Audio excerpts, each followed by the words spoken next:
గర్భధారణ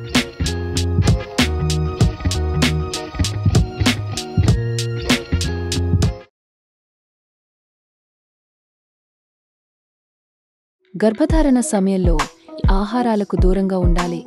పిండం అభివృద్ధిని ప్రభావితం చేసే హానికరమైన పదార్థాలను కొన్ని ఉంటాయి. అవి పచ్చి, వండని మాంసాలు, పాశ్చరైజ్ చేయని పాల ఉత్పత్తులు మరియు పాదరసం అధికంగా ఉండే చేపలను తినకండి. కెఫిన్ వినియోగాన్ని తగ్గించండి. చక్కెర మరియు కొవ్వులు అధికంగా ఉన్న ప్రాసెస్ చేసిన ఆహారాన్ని పరిమితం చేయండి.